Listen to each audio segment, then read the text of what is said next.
So the runner's being called into line, and away they go, 18 fences to jump. And as they make their way to the first, Viking Johnson, one of the first to show, from Empress Orchid, Carbon Emission. Mr. Meister on the outside is Shales Army. They've all safely negotiated the first one. Fly or Die is the one at the back of the field, one of the greys. Fence number 2.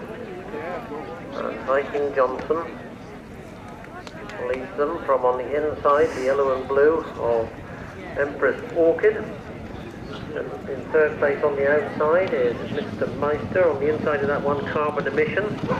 Then we've got the red cap of Shales Army. The grey on the outside in the pale blue is Hemmington, a past winner of the John Corbett Cup. On the inside, pulling hard, is Raphael with Mark Wall in the orange jacket. The Forgotten Man is last but one, and still at the back of the field is Do or Die. He was a little bit awkward at that one.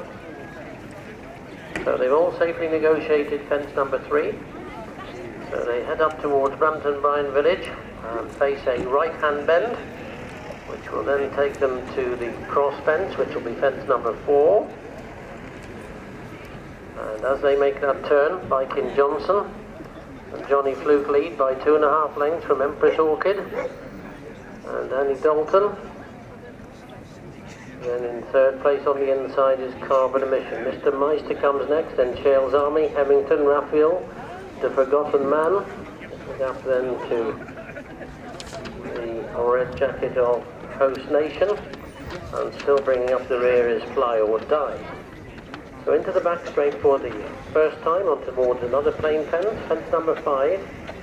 Viking Johnson by just over a length from Empress Orchid. Both jumped it well from Carbon Emission in the dark jacket on the inside of Shales Army and Mr. Meister, then Hemmington the grey, The Forgotten Man, and Raphael, and a gap then developing back to Host Nation, and finally Fly or Die, who jumps it now.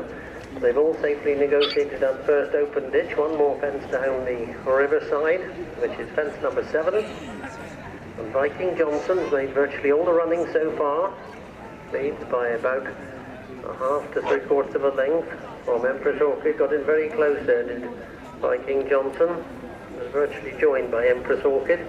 Close up in third then is Carbon Emission, racing on the inside of Shales Army.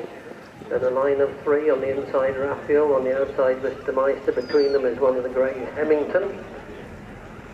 Then comes The Forgotten Man as they take this one.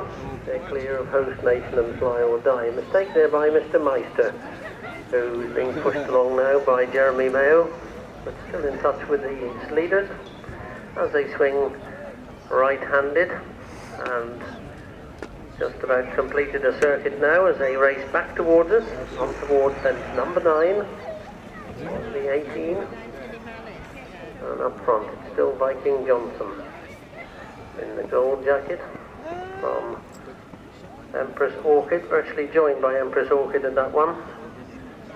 Empress Orchid in fact just about goes on from Viking Johnson, Shales Army, Carbon Emission, Mr. Meister. Raphael makes a bit of ground on the inside. On the outside is The Forgotten Man. Then Hemmington, just in touch with those leaders, is Host Nation, and they're well clear of Fly or Die.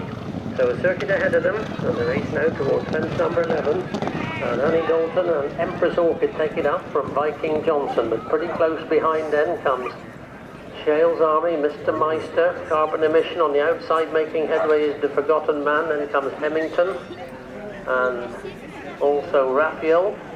They're clear of Host Nation, and getting rather behind now is Fly or Die. So up to the end of this home straight, and they swing right-handed, face the cross fence, which this time round is fence number 12. And Viking Johnson's back in front again just from Empress Orchid. Those two have been first and second throughout. As they approach this 12th fence, Viking Johnson, Empress Orchid, who jumps particularly well on the outside. The Forgotten Man's gone into third place with Shales Army, Carbon Emission, Hemmington getting closer now for Tom Weston from the Masque de Moyard. Then we've got Raphael with Mark Wall, and Mr. Meister, Jeremy Mayo is the last of that leading group. And they're well clear now of Host Nation, who in turn is well clear of Fly or Die. Last plain fence before the final open ditch, and it is Empress Orchid. It's gone on again now, but a host of challengers right behind. Still there is Viking Johnson. On the outside is Raphael making a move with Mark Wall, but a really good jump by the leader, Empress Orchid. This group beginning to get away from Carbon Emission. Mr. Meister is weakening quite quickly, but any of these leaders could win this as they come to the fifth fence from the finish. Empress Orchid from Raphael, Shales Army, The Forgotten Man, Hemmington, and Viking Johnson just beginning to feel the pace now and dived at that one and is beginning to lose ground. So there's 3 to jump. And as they make their way away from the riverside, Empress Orchid from Shales Army. Empress Orchid by a couple of lengths from Shales Army. Raphael tried to challenge on the inside but hit that one, and The Forgotten Man and Hemmington, but Empress Orchid and Annie Dalton have got a 3-length lead as they turn out of that back straight. 2 fences to jump. And Empress Orchid, been in the first 2, throughout, goes on by 4 lengths now from Shales Army. The Forgotten Man goes into 3rd place, then Raphael and the Grey Hemmington. So 2 to jump. Empress Orchid comes to 2 out. With on the inside, Shales Army still in 2nd place. The Forgotten Man is trying to mount a challenge, so is the Grey Hemmington. But Empress Orchid has got them stretched at the moment. Shales Army is coming to challenge on the outside. Empress Orchid by about a couple of lengths from Shales Army, then Hemmington, and also trying to challenge The Forgotten Man, but it's Empress Orchid and Shales Army, the 2 girls fighting out the finish. This could be close. Empress Orchid and Shales Army from The Forgotten Man and Hemmington, and they're well clear of Host Nation. Pulled up before the last was Raphael.